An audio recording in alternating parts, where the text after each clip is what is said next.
Hi, salamat sa patuloy na pagsuporta sa ating channel. Ang asawa kong tinitingala ng lahat. Ating subaybayan ang buhay ni Daryl Darby. Kabanata 4481. Tinulungan ni Daryl si Yvette habang nakikipag-usap siya kay Celine nang tumayo sila para linsanan ang Phoenix Feather Mountain. Naka-Indian seat ang Fiend Martyr na si Thoth. May panunuya itong sumanghal. Panipi, sa tingin ko'y alam mo kung gaano ka kalakas, Daryl, subalit hinding-hindi mo kailanman matatakasan ang lahi ng mga halimaw. Kahit na umalis ka ngayon. Hindi siya pinansin ni Daryl at pinamunuan nito palabas sina Yvette at Celine paalis ng bundok, na puno ng makapangyarihang aura ang kalapit na kalangitan ng dumaan ang dalawang anyo, nakasuot ng kulay itan na armor ang dalawang anyo, mayroong kapangyarihan ng halimaw na nakahalo sa kanila at naglabas ito ng nakakatakot na aura. Ang mga ito ay sina Blaze at ganun ng 12 Fiend Martyrs. Umapak lamang sa Great East sina Blaze. At ganun dahil hindi nila matuntan ang lokasyon ni Daryl sa kahit saan.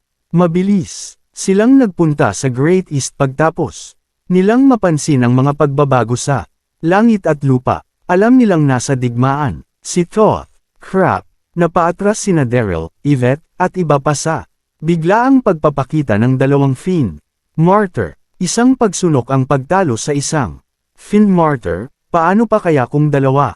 Sabik na napatawa si Thoth. Tumitig siya kay Daryl at kinausap ang lalaki. Sinabi ko na sayo, Daryl Darby.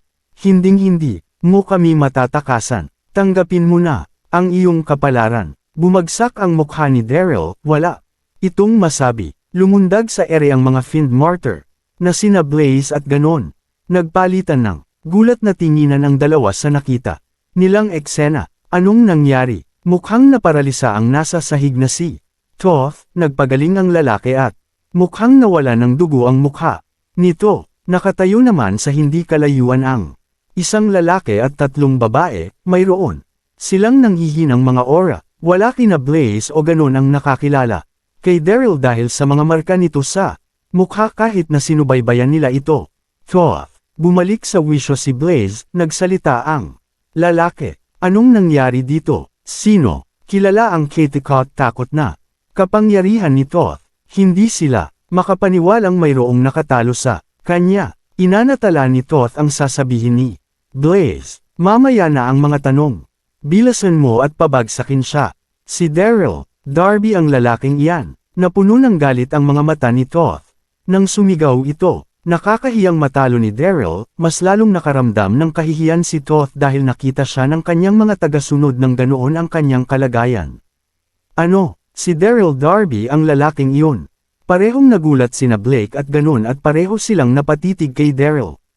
Fair na, walang pag-aalangang tinawag ni Daryl si Yvette at ang iba pa. Fair na, namuno si Daryl at hinayla nito ang dalawang babae dahil sugatan si Yvette. Samantalang nanghihina naman si Queenie. Tumatakbo palayo, nagpalitan ng tingin sina Blaze at ganon nang lumundag sila at sumugod sa mga ito. Imposible silang maunahan ni Daryl. Habang hihila nito ang dalawang babae, Daryl Darby, tumayo sa kanilang harapan si Blaze at sumigaw ito, huwag nyo nang sayangin ang inyong enerhiya, sumunod at sumama kayo sa amin. Tumayo si ganon sa kanilang likuran.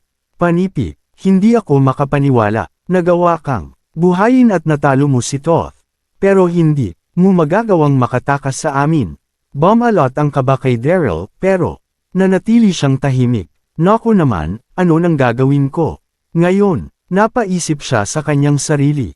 Bumalot ang aura sa ere mula sa hindi kalayuan. Pagtapos ay mayroong gintong sinag na nakita at mabilis na lumundag sa itaas ng Phoenix Feather Mountain ang daan-daang grand weapons na pinamunuan ng isang anyo, nakasuot ng mahaba at hinahangin na kulay puti na gown ng anyo. Naglabas ito ng elegante at hindi makamundong aura.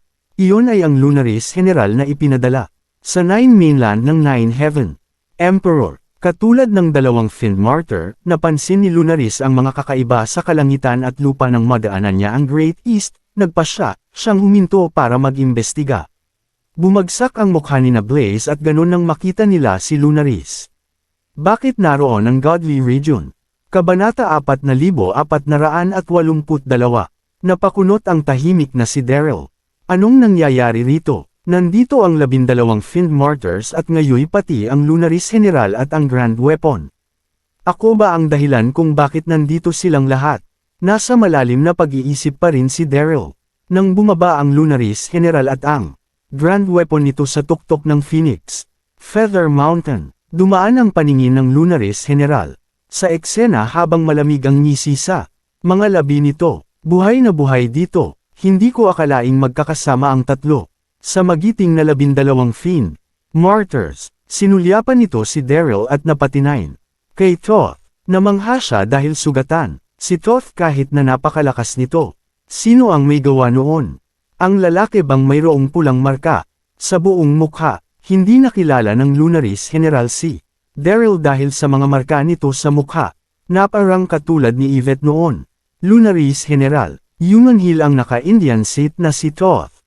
Wala kang pakialam. Dalhin mo ang mga aso mo at umalis ka rito ngayon din. Hindi nagustuhan ni Thoth ang naging kilos ng Lunaris General. Tila ba, nanunood siya sa circus. Isa pa, muntik na niyang mahuli si Daryl kaya hindi pwedeng mapurnada ang lahat. Tinitigan ni na Blaze at ganun ang Lunaris General habang puno ng galit ang kanilang mga mata. Bahagyang natawa ang Lunaris General. At kalmado itong nagsalita. Nakaka-interes. Nandito ang lahi ng mga halimaw kaya paanong nangyaring hindi ako pwedeng manatili rito. Huwag ninyong kakalimutan kung paano kayo paulit-ulit na natalo sa dati nating mga paglalaban. Anong karapatan ninyo para utus-utusan kami? Sarkastikong sambit ng Lunaris General. Hindi tipikal ang ganoong tapang ni Lunaris General, lalo na't sobrang makapangyarihan at nakakatakutang. 3 Fiend Martyrs, subalit sugatan si Thoth at mukhang hindi mapapantayan ang lakas ng lalaking mayroong mapupulang marka. Bukod pa roon, komplikado ang sitwasyong nasa kanilang harapan pero hindi nag-alala ang Lunaris General. Magaling ang Lunaris General sa pananamantala sa magulong sitwasyon. Napabuntong hininga si Daryl sa gun ng kanyang loob. Tumalikod ito at nagkatinginan sila ni Yvette. Biglang kumalat sa buong katawan nito ang pagkasabik. Nakaka-interes ito. Mukhang maglalaban na sila. Pinlano ni Daryl na patagang umalis. Kasama si Yvette at ang iba pa kapag naglaban ang Lunaris General at ang lahi ng mga halimaw. Matalino si Yvette, nakampant siya nang makita niya ang sitwasyong nasa kanyang harapan ng pareho sila nang maisip ni Daryl. Nilamon ng galit si Thoth pagtapos siyang takutin ng Lunaris General. Puno ng galit itong human heel. Sino ka ba sa tingin mo, Lunaris General? Nasaan kayo noong inatake ng lahi ng mga halimaw ang Imperial Sky Palace? Hindi magkakaroon ng tiyansa ang Godly Region kung hindi lamang dahil sa innate formation ng Ancient Ancestor. Nakakamuhi ang pagpapakita mo rito. Mas mabuting umalis ka na bago pa mahuli ang lahat. Hindi na nakontrol pa ni Blaze ang kanyang galit. Humakbang siya paabanti at sumigaw. Hindi na ako magsasayang pananglaway sa'yo, Lunaris General. Nandito kami para mahuli si Daryl. Darby, wala itong kinalaman sa Godly Region. Kung matalino ka, aalis na kayo. Nang kasama mo ngayon, tiningnan ni Blaze si Daryl.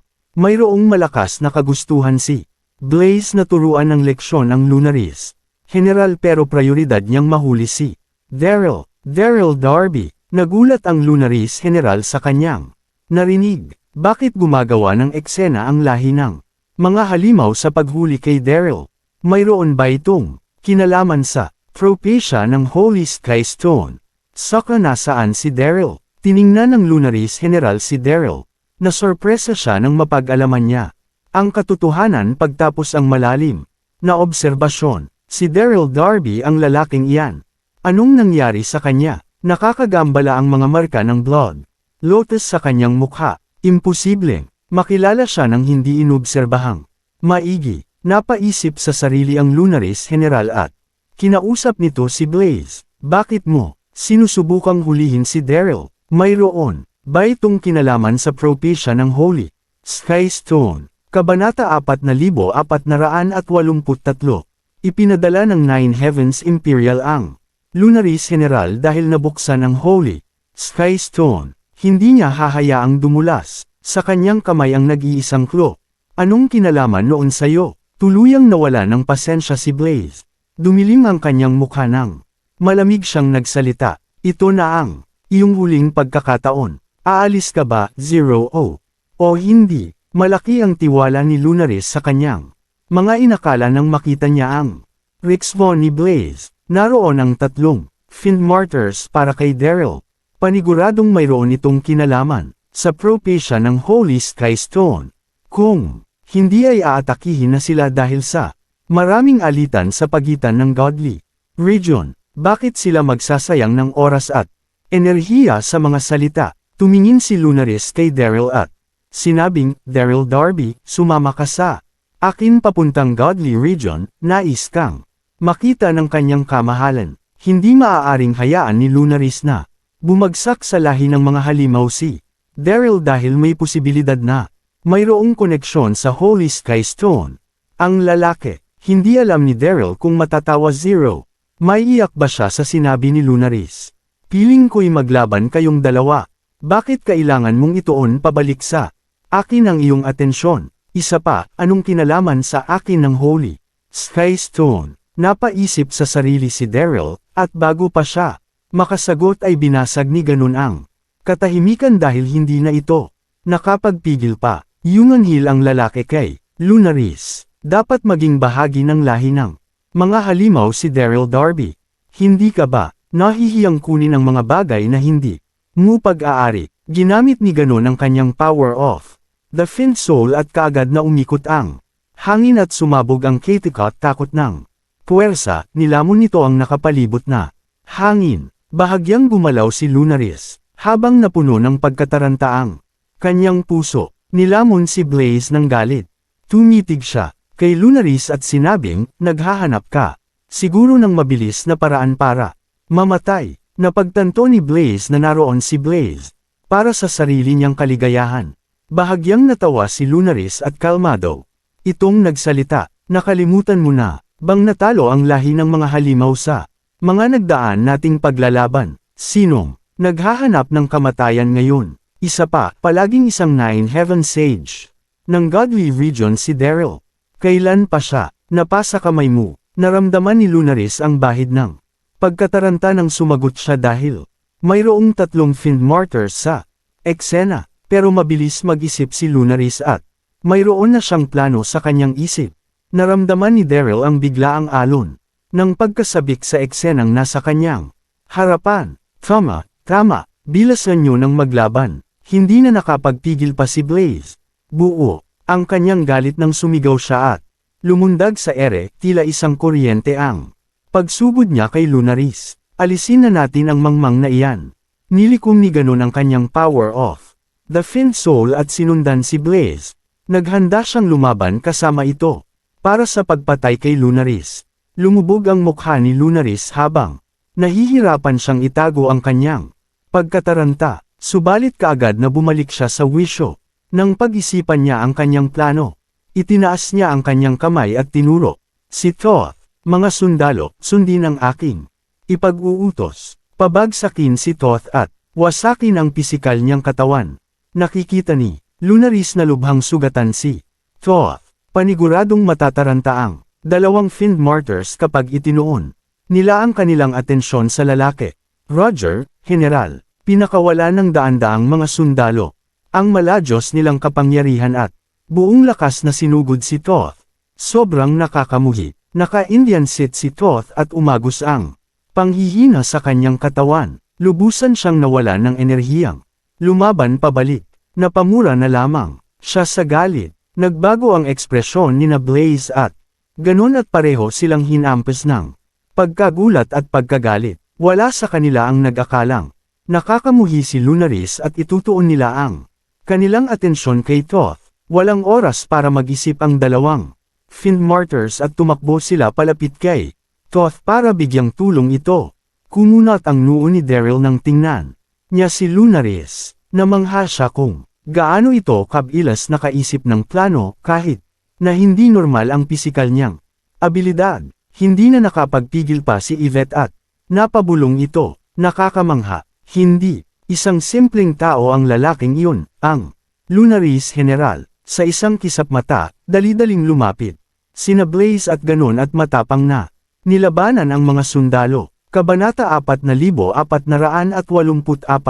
Fair na, hindi nagdalawang isip si Daryl. Sinenyasan niya sina Yvette at ang iba pa. Nabil isang umalis sa eksena. Nang sandaling iyon, ngumiti ng masama.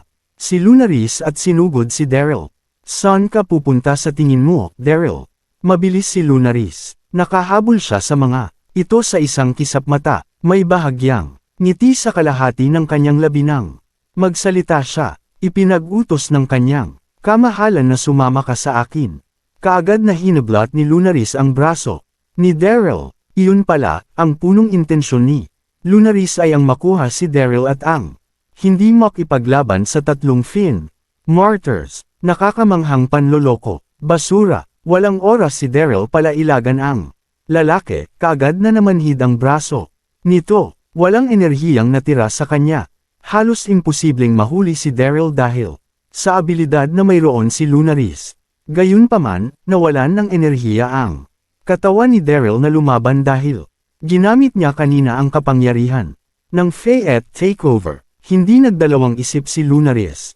Pagtapos niyang mahuli si Daryl, kaagad siyang lumundag at naglaho sa kalangitan. Daryl, nangyari ang lahat sa loob ng ilang segundo. Matagal nang naglaho sina Lunaris at Daryl bago pa makapag-react.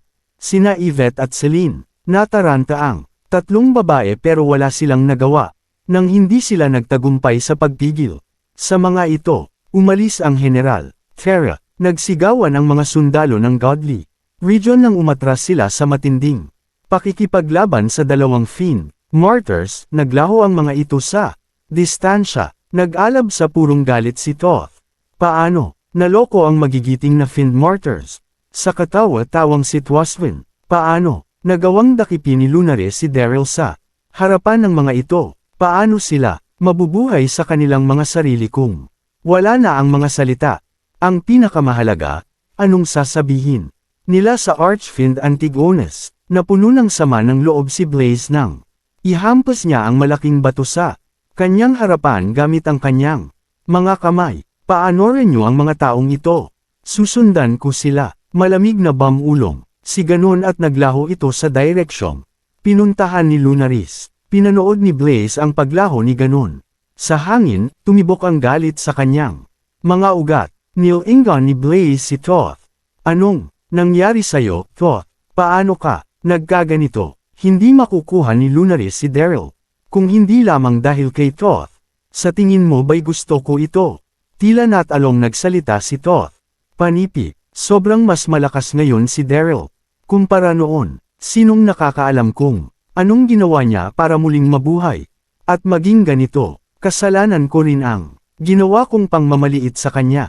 Basta, walang nakitang punto sa pagrarasen ni Blaze. Galit siyang bamulong. Anan ang gagawin natin? Anong sasabihin natin sa kanyang kamahalan kung hindi mahahabol ni Ganon si Lunaris? Nagliwanag ang antisipasyon sa mga mata ni Toth nang ikulong niya ang kanyang mga tingin kay Yvette at sa dalawa pang naroon. Lahat sila ay malalapit na kaibigan at pamilya ni Daryl. Maaari natin silang isama. Sa ganoong paraan, hindi tayo babalik ng walang dala. Tumango si Blaze bilang pagsang-ayon. Iyon lamang ang kanilang magagawa. Nagpakita si Blaze sa harap ng tatlong babae at malamig na nagsalita. Kinuha ng Godly Region si Daryl. Wala akong ibang magagawa kundi ang isama ka sa amin. Depende kung gaano ka kaswerte sa gagawin sa'yo ng kanyang kamahalan. Napahinto sina Yvette, Celine, at Queenie.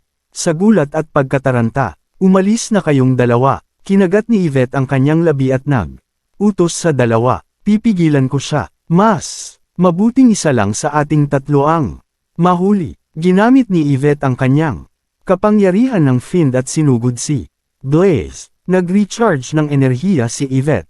Habang nakipaglaban naman si Daryl kay Toth. Halos bumalik na ang kapangyarihan ng Bay. Pinunit ng atake nito ang nakapalibot na hangin at Naglabas ito ng nakakatakot na aura. Hindi inakala ni Blaze na mayroong lakas ng loob si Yvette para atakihin nito ang lalaki. Nataranta ng isang segundo ang lalaki ng bumalot sa kanya ang gulat. Mayroon ding fin soul ang babaeng iyon. Kabanata 485. Blaze. Sumigaw si Toth nang mapagtanto niya kung anong nangyari. Mag-iingat ka. Mas mapanganib ang babaeng iyan kaysa sa inaakala mo. Mayroon siyang pamana ni Johnson, ang inapo ng lahi ng mga halimaw. So iyon pala ang kaso. Nagbago ang ekspresyon ng mukha ni Blaze. Tinitigan niya si Yvette ng may kaunting interes. Isang inapo ng lahi ng mga halimaw na nakipagkapatiran sa kalaban. May bibigyan ako ng malaking parangal kapag dinala kita pabalik sa Honorable Archfiend, hindi ba? Sumabog ang enerhiya ni Blaze nang marinig sa hangin ang mga salita at nagkaroon ng matinding paglalaban sa pagitan nila ni Yvette. Walang laban si Yvette kay Blaze kahit na mayroon siyang fin soul. Halos hindi siya lumampas ng 2 rounds nang paulit-ulit siyang inatake. Nagdusa siya ng sunod-sunod na pagkatalo. Fair na, nagpalitan ng tingin sina Celine at Queenie at nagsimula silang maglakad. Palapit, hindi, huwag, umalis ka na hanggat maaari pa, pakiusap, umalis ka na. Masyadong malakas si Blaze, hindi siya matatalo kahit na magsanib puwersa pa. Silang tatlo, hindi maaari, umiling si Celine. Hindi natin iyon maaaring gawin. Anong mangyayari kapag umalis kami? Markang paywak, nataranta at sumigaw si Yvette. Makinig ka sa akin, mayroon akong fin soul, wala sila gaanong magagawa sa akin. Naghulog ang problema kapag nahuli tayong lahat. Ninuya ni Celine ang kanyang labi at halos damyugo ito. Sa wakas at sumang, ayon siya, nilingan niya si Queenie at sumigaw. Fair na, markang paywak, hinablot ni Celine si Queenie at lumundag. Sa distansya, tama si Yvette, mahuhuli silang lahat, kapag nanatili sila sa likuran. Sinubukang tumakas, nagalit si Blaze at naglakad siya palapit, para pigilan ang mga ito. Subalit pinigilan siya ni Yvette at hindi niya mapaalis ang babae. Itinaas ni Blaze ang kanyang kamay para itulak palayo si Yvette dahil sa galit. Mabilis niyang isinara ang acupoint ng babae nang makatayo ito. Bahagyang nang inig si Yvette. Hindi siya makagalaw. Sinubukan mong maging isang bayani. Tumitig ng masama si Blaze kay Yvette. Kung ganoon, tutuperin ko ang kahilingang ito para sa'yo. Ang Honorable Archfiend na ang bahala kung mabubuhay ka o mamamatay kapag nakita mo siya. Kinagat ni Yvette ang kanyang labi at hindi nagsalita, hindi nagbago ang kanyang ekspresyon kahit kaunti. Kumabog ang pagkabigo sa dibdib ng babae. Nadismaya ang babae dahil kailangan niyang harapin ang Archfiend Antigonus. Kahit papaano ay nagawa niyang iligtas sina Celine at Winnie. Samantala, sa wakas at bumalik ang Lunaris General at si Daryl sa Godly Region pagtapos ang kalahating oras. Nang mawala si ganon, Daryl Darby, bahagyang ngumiti ang Lunaris General. Nang malapit na nilang marating ang Imperial Sky Palace. Bakit ka sinusundan ng lahi ng mga halimaw? Anong gagawin mo sa Holy Sky Stone? Nagbuntong hininga ng mahaba si Derry. At hindi siya mapakali. Wala akong ideya sa sinasabi mo, General. Ano ang Holy Sky Stone? Para saan ito? Sobrang nainas si Daryl. Walang katapusang pinag-usapan ng Godly Region ang tungkol sa Holy Sky Stone. Pero wala siyang ideya kung ano yon. Sumanghal si Lunaris dahil hindi ito makapaniwala. Malamig siyang nagsalita. Itapon mo na ang pag-arte at sabihin ang katotohanan ngayon. Kung totoo ang mga sinasabi mo, maaari akong magdagdag ng ilang salitang pagpuri para sa'yo. Pero kapag hindi ka nagsalita ay tapos ka na pagdating natin sa Imperial Sky Palace. Sigurado si Lunaris na mayroong kinalaman si Daryl sa Holy Sky Stone o di kaya'y imposibleng ipahuli siya ng lahi ng mga halimaw sa buong Nine Mainland. Hindi na kinaya pa ng Lunaris General. Tumigil sa pagsasalita si Daryl, sumuko siya sa pagdepensa sa kanyang sarili.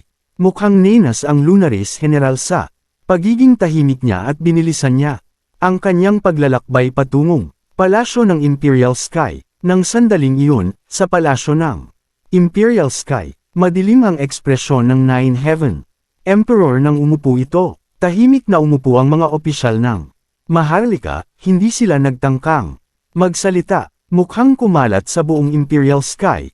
Palas ang matinding puwersa. Biglang nagpira-piraso ang Jade Spiritual Realm. Kalahating araw lang ang nakalipas, naiwan lamang ang pisikal na anyo ng Ancient Ancestor. Hindi mahanap, kahit saan ang kanyang fairy soul.